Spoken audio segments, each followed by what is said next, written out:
Concentration and breathing. The main difference between men and the animals is the difference in their power of concentration. All success in any line of work is the result of this. Everybody knows something about concentration. We see its results every day. High achievements in art, music, etc. are the results of concentration. An animal has very little power of concentration. Those who have trained animals find much difficulty in the fact that the animal is constantly forgetting what is told him. He can't concentrate his mind long upon anything at a time. Herein is the difference between man and the animals. Man has the greater power of concentration. The difference in their power of concentration also constitute the difference between man and the man. Compare the lowest with the highest man. The difference is in the degree of concentration. This is the only difference. Everybody's mind becomes concentrated at times.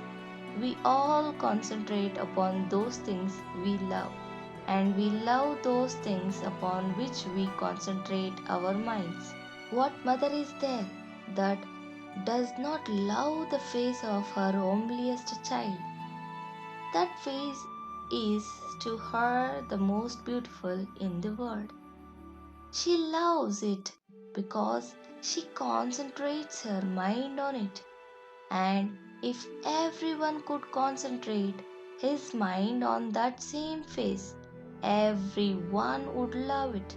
It would be to all the most beautiful face.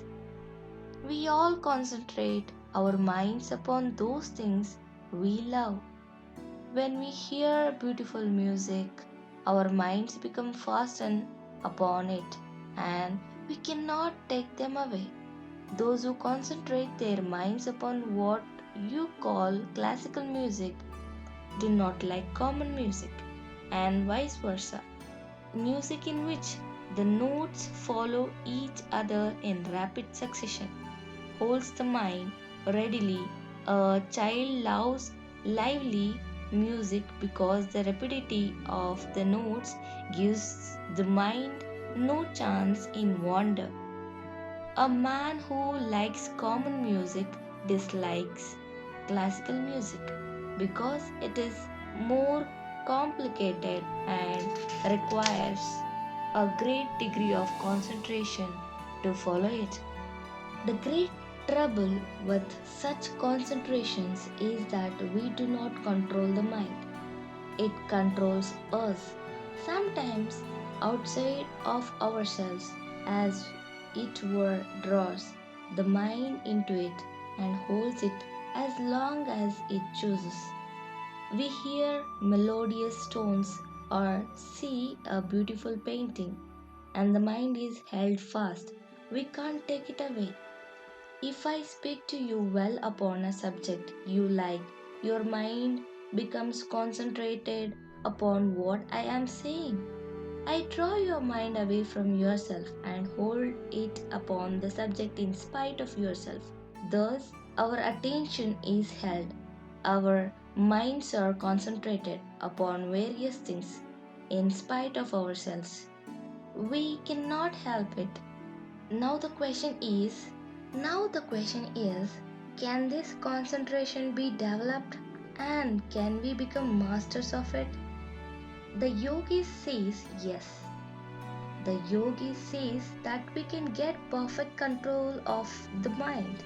On the ethical side, there is dangerous in the development of the power of concentration. The danger of concentrating the mind upon an object and then being unable to detach it at will. This state causes great suffering. Almost all our suffering is caused by our not having the power of detachment. So, along with the development of concentration, we must develop the power of detachment. We must learn not only to detach the mind to one thing exclusively, but also to detach it at any moment's notice and place it upon something else. These two should be developed together to make it safe.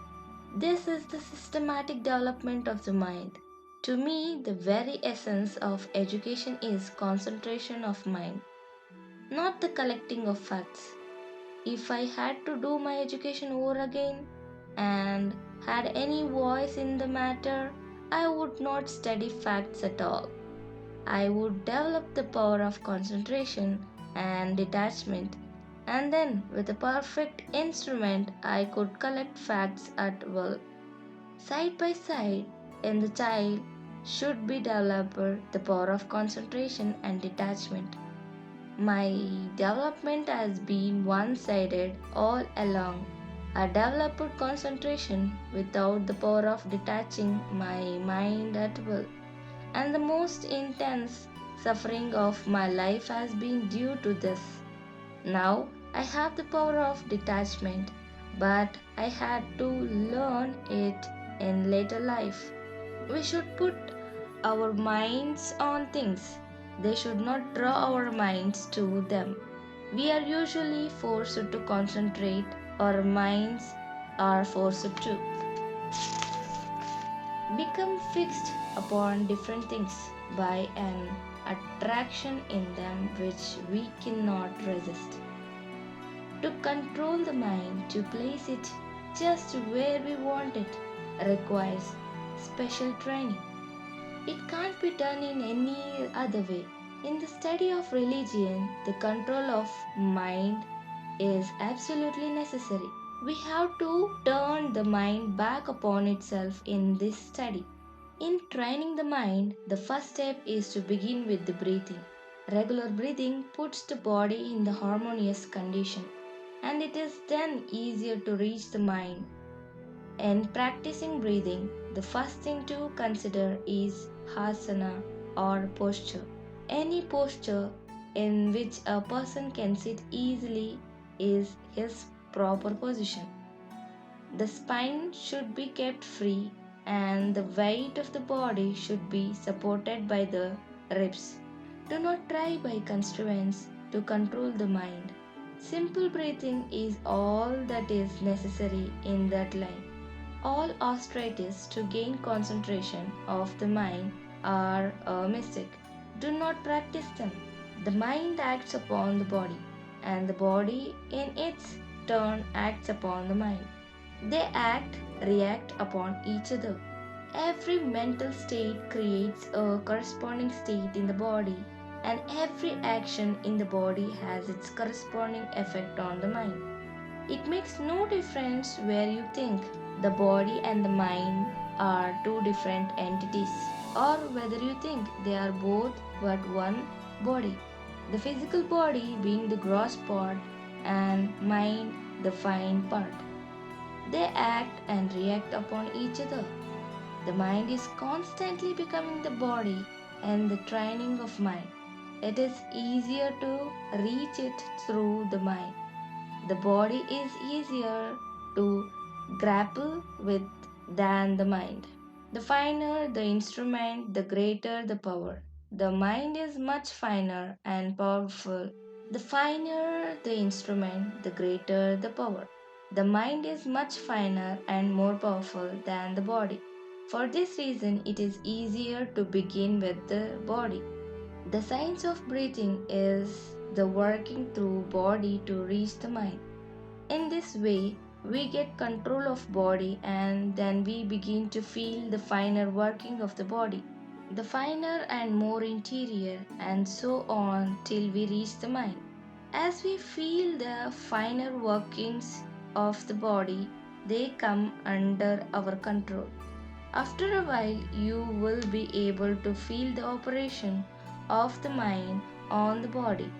You will also feel the working of one half of mind upon the other half, and also feel the mind recruiting the nervous centers, for the mind controls and governs the nervous system. You will feel the mind operating along the different nerve currents. Thus, the mind is brought under control by regular systematic breathing, by governing the gross body first and then the fine body. The first breathing exercise is perfectly safe and very helpful. It will give you good health and better your condition, generally at least. The other practice should be taken up slowly and carefully. Comment below your opinion. Thank you for watching.